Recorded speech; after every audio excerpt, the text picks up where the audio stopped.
Is there an Imogene Henderson? Yeah. Yeah, please just follow me. Please just have a seat.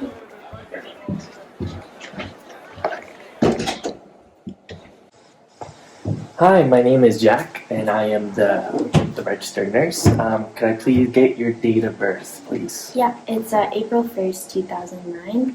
Perfect. So what school do you go to, Imogene? I go to Santa Maria School in Forest Lawn. Oh, interesting. That's quite far. Yeah, it's the closest sexual health clinic to where I live, and it's 50 minutes away by bus. Oh, wow. That's really inconvenient, I bet. So before we get started, I just want to let you know that any information today is confidential. And do I have your consent to proceed? Yeah.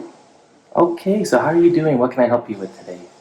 I've just been puking a lot recently, and I've been feeling really bloated for the past couple of weeks. Okay. I've also been getting some really bad cramps. I've been taking gravel, but it only works sometimes. Okay, and do you know when your last period was? I think 2 months ago. Okay, and is that normal for you? Not really.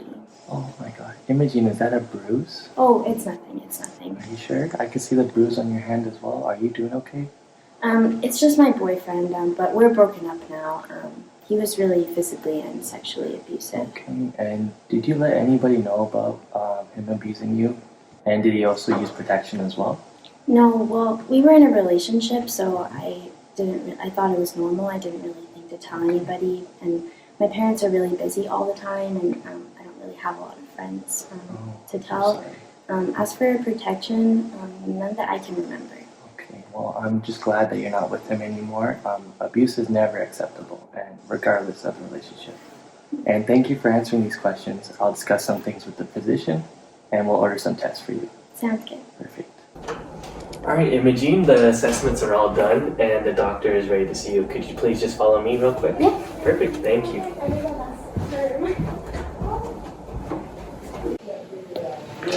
All right, Imogene, can you please just take a seat for me? Thank you. Okay, so Imogene, we are concerned about your safety and well-being regarding the bruise marks. And because you are a minor, we have informed social services and they will help you. And also our assessments with the doctor came back and the pregnancy test came back positive. Oh my god. What am I gonna do? I'm really scared about my parents finding out. What makes you concerned about your parents finding out? Well, they don't really have a lot of money, and they're always under a lot of stress because I have 4 younger siblings. When my dad's not drunk or angry, he's working full-time as a janitor, and my mom is always working at the grocery store. My mom and him are just always arguing, so it's just really hard to be at home. That sounds like a really difficult situation to be in, but know that we are here to support you. And for your parents' reaction, don't worry about it. Social services will work with you and your family, and as for your pregnancy, you have 3 options available. You can either keep the child, you can put it up for adoption, and also abortion's an option too. Okay. Would you be able to tell me more about my options? Yeah, of course, let's talk. Okay.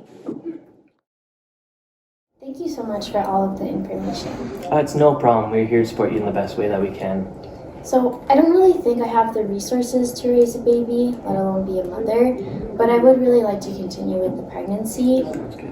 Considering my circumstances though, I think it would be best to just put the baby up for adoption. I just wish that my school educated students on safe sex practices so that girls like me wouldn't end up pregnant. Okay, so my community health nursing team can get into contact with the principal to perform an assessment if you like. Yeah, that would be great. I think a lot of students would really appreciate that since teen pregnancy is such a big issue at my school. Okay, sounds good. All right, well, it's nice talking to you, Imogene. Thanks. Thank you for joining us for our key informant interview. I'm Julia, and this is Maya and Roy, and we're community health nurses. Could you provide more insight on the kinds of issues you were seeing? Yeah, sure. For so many years, all junior high schools in Forest Lawn area have been conducting wellness surveys at the beginning and at the end of every school year. These surveys are standardized and based on EHS wellness guidelines. In the past couple of years, there has been an incremental trend in teen pregnancies in all junior highs, including Santa Maria. The high incidence of pregnancy is also associated with high dropout rates and lower grades based on our findings. Unfortunately, due to budget cuts, my hands are tied. I'm not sure how to address this issue. Would you be able to send those results to us? Yeah, sure. I can also forward a copy of results from other schools over the years. The principals have been collaborating and sharing data with each other. Thank you. That would be very helpful in our assessments. And what does your sexual health education look like for students? We follow the curriculum, but it's not a priority as our student grades are dropping in other courses. Is there a school nurse? Do you provide any support to the students struggling with issues such as pregnancy? We do not have a school nurse due to budget cuts, and our focus is on funding teaching assistants to support student grades. We wanted to have a counselor to help with the mental health aspect of things, but then again, the budget cuts. So, what kind of support are you looking for from our involvement? To be honest, an educational-based intervention would be beneficial. This is a low-income neighborhood, and most health clinics, especially sexual health clinics, are very far away. We as a school are open to making changes if it falls within our abilities. Thank you. We will definitely need more information to complete our assessment on the school and form a nursing diagnosis. As a part of our assessment, we would like to hold a focus group of about 6 to 8 students that are randomly selected. Is it possible to get a group of 6 to 8 students from the school? Of course, I'll arrange that for you. Oh, wonderful. Thank you for your cooperation. Please come in. Hi, you must be Maya. Yes. My name is Mrs. Fahid, and I am the health teacher. I've been expecting you. Thank you. So here are the group of students that you asked for. I'll leave you to talk to them. Sounds good. Thank you. You're welcome. So, how are we doing today? Good. Okay. So, I believe there's some concerns regarding sexual health and teen pregnancies within your school. Is that true? Yeah, my friend Stacy had to drop out because she's pregnant. Oh, your friend had to drop out because she was pregnant? That's tough. Well, if I were her, I would do that too, just out of embarrassment. Why would you get pregnant at 14? I also heard Jacqueline's pregnant too. No way, really? Yeah. Wow, that's crazy. I bet she'll drop out soon too. Alright, let's not get judgmental, guys. Let's talk about what you know about safe sex and pregnancy. Okay, I guess I can start. This is my child, Fred. I had him 8 months ago and I recently found out that I'm 5 months pregnant. I wish I knew the risks of getting intimate with my boyfriend and the responsibilities of raising a child. I recently learned about some of the protection you could use to avoid pregnancy. I wish I knew about that earlier. Shh. I'm sorry everyone, I gotta go attend to my child's needs. No worries, you can come back whenever you want, and if you need any help, please let me know. Alright, so does anyone else have anything else they'd like to add? Well, I think sex education would be helpful, like what to do if someone maybe tries to pressure you and how to have sex safely. I've heard of something called contraception. Oh, I think you mean contraception. But yeah, Imogen, you raise a very good point. Education is crucial. So contraception is a form of protection against unwanted pregnancies and sexually transmitted infections. Have you guys learned about it? Well, I've heard about it. Also, if you can teach me ways to raise these kids properly, that would be helpful as well. I've been really struggling and depressed with isolation and judgment from other students. There's no one I can really talk to about it in this school. I agree with Elena. I also feel isolated. No one can relate to us at the school. I'm really sorry to hear that. That's really tough. Would an intervention that provided support to you at school be helpful to you? For example, a student support maybe? Yeah, that'd be great. Yeah, I 100% agree. I agree with everyone. If I could have a support group at school who doesn't judge me for being pregnant, I would actually look forward to coming to school. Alright students, thank you for being vulnerable with me and sharing your input. Addressing your concerns is our top priority, and that's why we're here. Hi Ms. Fahid. This seems like a private space, so if you don't mind, can I talk to you for a bit? Yeah, I don't see why not. Let's go. Okay, so you're probably aware of the issues in the school when it comes to sexual health and well-being of the students. Have you noticed any behavioral concerns such as isolation in students, and if so, how common is it? Yes, teen pregnancy is a big problem. Social isolation is very common, particularly among those who are pregnant. And there's stigma around teen pregnancy. For example, Elena is sad all the time and often alone. Also, many students who are pregnant fall behind in class and they drop out as they start failing classes. Yeah, what a challenge. But I think we can really work together to address this issue. Thank you for your input. All right, team. Judging from our observations of the students, the key informant interview, and the focus groups, what are some of the strengths we see within our community? Well, an example would be students' willingness to learn and their self-awareness. Also, the principal and teachers are very proactive and want to help their students succeed. I agree, 100%. That's great. Let's keep brainstorming. What are some of the weaknesses? Well, there is a high dropout rate, lack of sexual education, and stigma around sex, leading to lack of social support for pregnant students. Okay. Now, what threats might be impeding this community's ability to thrive? So poor access to sexual health clinics is a problem because sexual health clinics are often far and inaccessible. Also, budget cuts make it hard to get a school nurse or counselors. Budget cuts also mean that the health and sex education programs at the school are not as comprehensive as they should be. Interesting observation. Let's keep going. Now, what are some of the opportunities for improvement?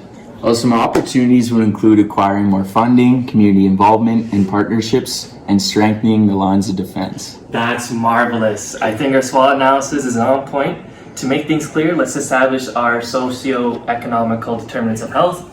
And from what we gathered, sexual education, social support networks, and access to sexual health services are all implicated in our population of focus, Imogene, and Santa Maria Junior High School. So based on our assessments, our nursing diagnosis is that the school experiences decreased social well-being and poor sexual health related to lack of social support, sexual education, and access to sexual health services and resources. This is evidenced by social isolation, unplanned teen pregnancies, and an increased school dropout rate. I think we're ready to move on to the planning phase for Imogene and the school alike. What kind of interventions could possibly help our clients? Through the lens of a population health promotion model, our levels of action need to be individual level through Imogene and community level through the school that she attends. In terms of action strategies, we can develop personal skills, strengthen community action, reorient health services, and create supportive environments. Perfect. So what would this look like in action? Any ideas? At the individual level, we can collaborate with Imogene's social services team as well as her teachers to create a supportive environment where she can be well taken care of and can continue her studies. This would be an example of tertiary prevention as Imogene is already pregnant. Now our focus is supporting her so that she doesn't have any additional complications or setbacks and has access to resources until she can safely deliver the child for adoption. Also, Imogene can also benefit from our community level interventions that target her school, because she did mention that she wished her school had provided more sexual education resources and support. As for community level interventions, how about the implementation of a school nurse who can educate, screen, and provide referrals as needed? That would definitely address the inaccessibility of sexual health services. But the issue is budget cuts. But we can strengthen community action by supporting the principal while she advocates to address this rampant pregnancy problem. We should encourage the principal to appeal to the higher powers for more funding. That's a great idea. In the meantime, a partnership between this clinic and the school could be a temporary solution. Yeah, maybe nurses from our clinic can periodically go to the school and provide educational workshops to the students about safe practices, sexual health, as well as provide free contraceptives. Nurses can also do the workshops with the teachers to better equip them to educate when needed.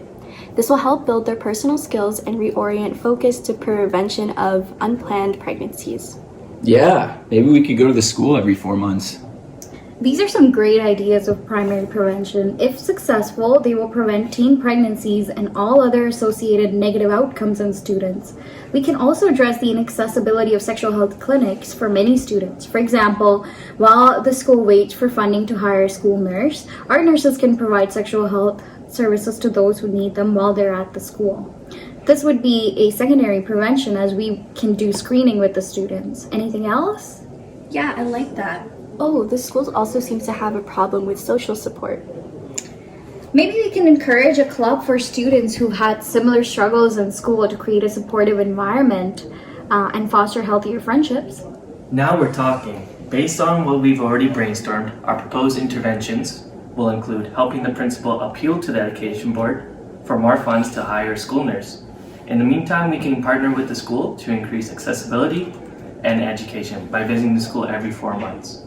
During these visits, we can provide sexual health services, conduct educational workshops with students and teachers about sexual health and safe practices, give free contraceptives, provide screenings, and form a social group within school that allows vulnerable students to come together and share experiences with one another.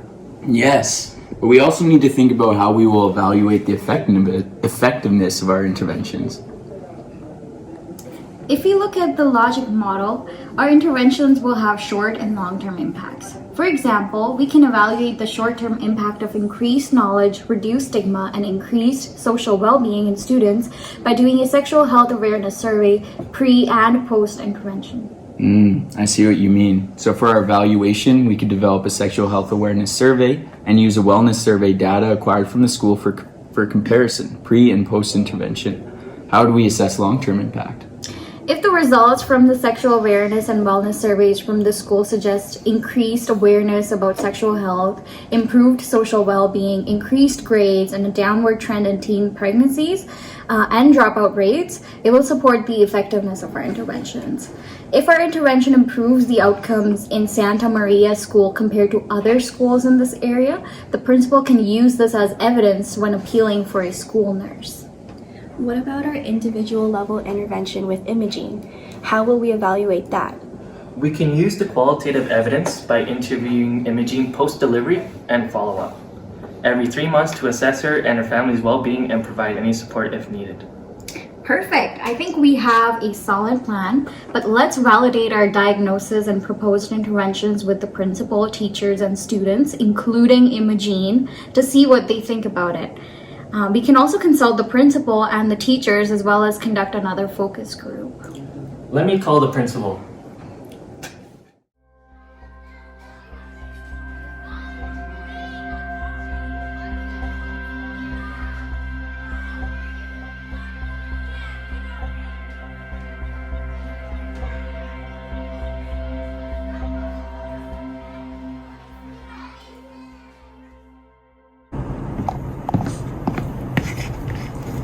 So Imogene, how are you doing these days? I've never been better. The social services worked with the nurses and gave me and my family counseling. They connected my parents with welfare support and worked with my teachers to ensure that I was caught up in school when I had appointments. Through the social support intervention, I also made a lot of really close friends. After the delivery, my baby was adopted by a kind family with the support of social service, my family, and new friends. Most importantly though, the CHNs. I'm back to school with better grades and want to be a nurse when I grow up.